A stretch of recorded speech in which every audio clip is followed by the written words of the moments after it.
కాంగ్రెస్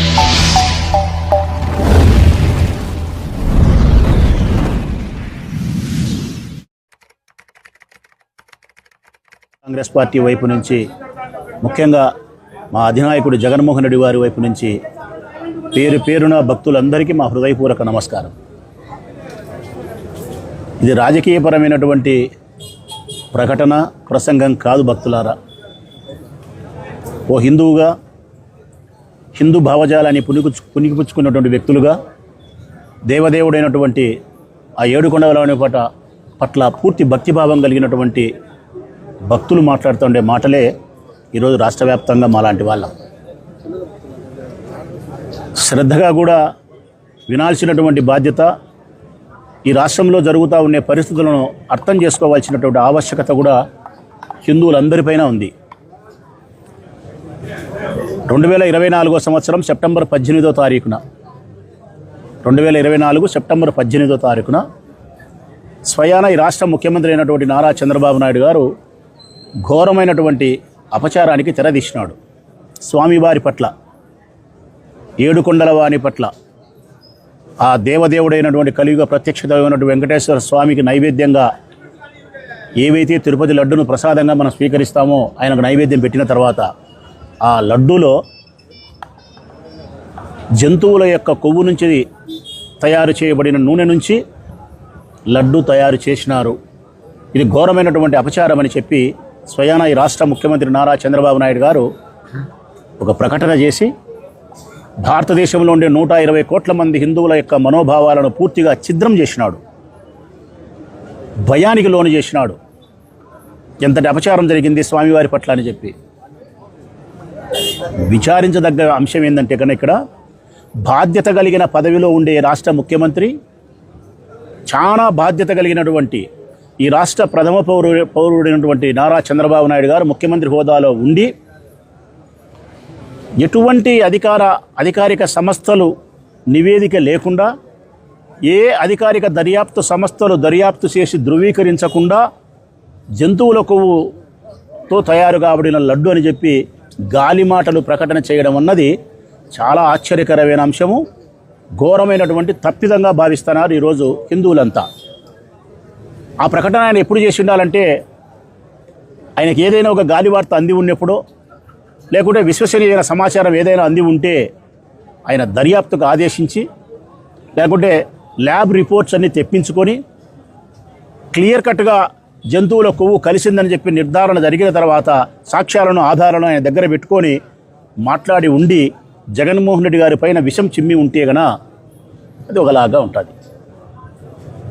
ఏమీ లేదు, ఆధారం లేదు, సాక్ష్యము లేదు, దర్యాప్తు లేదు, లేకుంటే కెమికల్ రిపోర్టు లేదు, ఏ ల్యాబ్కు, ఎన్డీడీబీ ల్యాబ్కు కానీ అధికారిక దర్యాప్తు సంస్థలకు కానీ ఏమీ లేకుండా కేవలం రాజకీయపరమైన లాభాన్ని ఆశించి, కేవలం జగన్మోహన్ రెడ్డి గారిని హిందువులందరికీ దూరం చేయాలా, భవిష్యత్ కాలంలో హిందూ అనేవాడు ఎవడే కానీ వైఎస్ఆర్ కాంగ్రెస్ పార్టీకి, జగన్మోహన్ రెడ్డికి ఓటు వేయకూడదు, ఒకే ఒక కుట్ర, గొప్ప కుట్ర, రాజకీయపరమైనటువంటి కుట్రలలో అత్యంత గొప్ప కుట్ర ఈ రాష్ట్రంలో తిరుపతి లడ్డు పైన జరిగింది.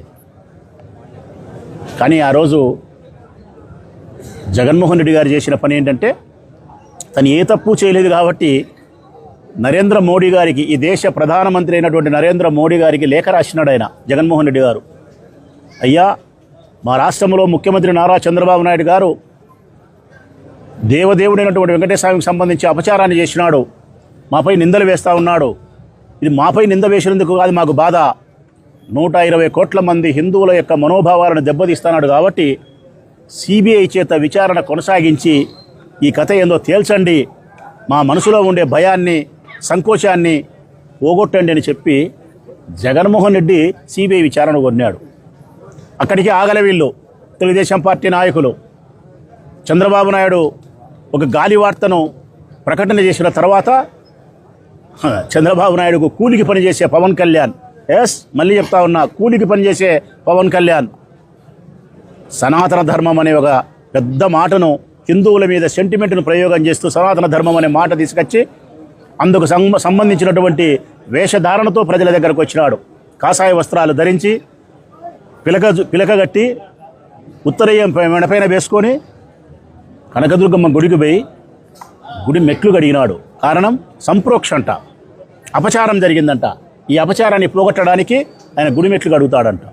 తిరుపతి పోయి మీటింగ్ పెట్టి స్వామివారికి అన్యాయం జరిగిందని చెప్పి ఈ రాష్ట్రంలో కాదు దేశంలో ఉండే హిందువులందరినీ కూడా మతపరమైనటువంటి విద్వేషానికి రెచ్చగొట్టే ప్రయత్నానికి కారణభూతుడైనాడు. వాస్తవానికైతే ఈ చర్యకు ఈ రాష్ట్రం కాదు ఈ దేశంలో ఉండే సుప్రీంకోర్టే చర్య తీసుకొని వీళ్ళ మీద కేసులు నమోదు చేసి శాశ్వతంగా వీళ్ళ జైళ్ళలో పెట్టాల్సిన బాధ్యత ఉంది. అంతటి నేరం అందరితో ఆగలే. చంద్రబాబు నాయుడు గారు చేసిన అబద్ధాన్ని నిజం నమ్మించేదానికోసం పవన్ కళ్యాణ్ గారు వేషధారణతో ముందుకొస్తే వారికి బాజా ఊదే పచ్చపత్రికలు ఏవైతే ఉన్నాయో టీవీ5, మహానీసు, ఈనాడు, ఆంధ్రజ్యోతి, ఏబిఎన్ ఇటువంటి అన్నీ కలిసి ఈ బిఆర్ నాయుడు కావచ్చు, మూర్తి కావచ్చు, వెంకటకృష్ణ కావచ్చు వీళ్ళందరూ కలిసి వాళ్ళ పత్రికల్లో కానీ వాళ్ళ ఎలక్ట్రానిక్ మీడియా ఛానల్స్లో కానీ గంటల తరబడి రోజుల తరబడి డిబేట్లు పెట్టి పత్రికలలో పుంకాలుగా రాసి ఈ రాష్ట్రం దాటి వెల్లలు దాటి దేశవ్యాప్తంగా హిందువులందరినీ మనోభావాలు దెబ్బతీసే విధంగా జగన్మోహన్ రెడ్డిని దుర్మార్గునిగా చిత్రీకరించేందుకు ఈ పచ్చపత్రికలన్నీ పనిచేసినాయి. బాగానే ఉంది. సుప్రీంకోర్టు జోక్యం చేసుకుంది. ప్రజలారా, సుప్రీంకోర్టు జోక్యం చేసుకొని ముఖ్యమంత్రి గారిని మందలిచ్చింది ఆనాడే. ఏమని?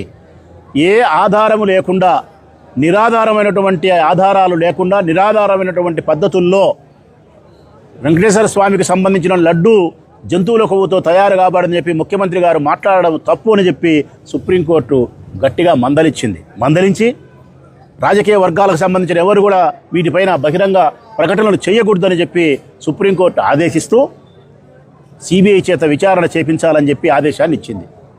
సుప్రీంకోర్టు యొక్క ఆదేశాల మేరకు సిబిఐ యొక్క నాయకత్వంలో ఒక సిట్ ఏర్పాటు కాబడింది. ఈ సిట్టులో 5 మంది సభ్యులు ఉంటారు. ప్రజలారా, ఇద్దరేమో ఈ రాష్ట్రానికి సంబంధించిన పోలీస్ శాఖకి సంబంధించిన వాళ్ళు, అంటే పూర్తిగా చంద్రబాబు నాయుడు యొక్క మాట వినే అధికారులు. మరొక ఇద్దరు సిబిఐ అధికారులు, ఒకరు దేశ ఆహార భద్రతకు సంబంధించిన అధికారి. ఈ 5 మంది కలిసి సిబిఐ యొక్క నేతృత్వంలో దర్యాప్తు చేసినారు. అంటే కేంద్రంలో అధికారం ఉండేది మీ పార్టీనే, బీజేపీ. రాష్ట్రంలో అధికారం ఉండేది మీ పార్టీనే, కూటమి. దర్యాప్తు చేయమని చెప్పింది ఈ దేశ అత్యున్నతమైన న్యాయస్థానం సుప్రీంకోర్టు. దర్యాప్తు చేసే అధికారం తీసుకునేది సిబిఐ, ఈ దేశంలోనే శక్తివంతమైనటువంటి దర్యాప్తు సంస్థ. ఇంతకు మించిన దర్యాప్తు సంస్థ భారతదేశంలో లేదు. దాంట్లో ఉండే అధికారులు 5 మంది నీకు సంబంధించిన వాళ్ళే. సిబిఐకి సంబంధించిన 2 కేంద్ర ప్రభుత్వం ఆధీనంలో ఉంటారు. పోలీసు అధికారుల సిట్టులో ఉండే 2 రాష్ట్ర ప్రభుత్వం యొక్క ఆధీనంలో ఉంటారు. ఆహార భద్రతకు సంబంధించిన అధికారి మీ మనిషే. 5 మంది మీ అధికారులు దర్యాప్తు చేసి 1.5 సంవత్సరం తర్వాత సిబిఐ చేసిన దర్యాప్తును కోర్టుకు సమర్పిస్తే ఆ కోర్టు నివేదికలో వాళ్ళు వ్యక్తపరిచినటువంటి అంశాలు ఏమిటంటే ఈ దేశంలో హిందూ భావజాలం కలిగినటువంటి వెంకటేశ్వర స్వామి భక్తులైన ఎవ్వరు కూడా భయపడాల్సిన అవసరం లేదు, బాధపడాల్సిన అవసరం లేదు. ఈ లడ్డులో జంతువుల కొవ్వుతో తయారు కాబడలేదు, మీరు ఎవరూ బాధపడాల్సిన అవసరం లేదు, అపచారం జరగలేదని చెప్పి సిబిఐ తేల్చింది. ఆయనైతే పవన్ కళ్యాణ్ అయితే తిరుపతి నుంచి 1,00,000 లడ్లు రామజన్మభూమి అయినటువంటి అయోధ్యకు పంపించినారు, ఎంతటి అపవిత్రం అని చెప్పి పెద్ద మాట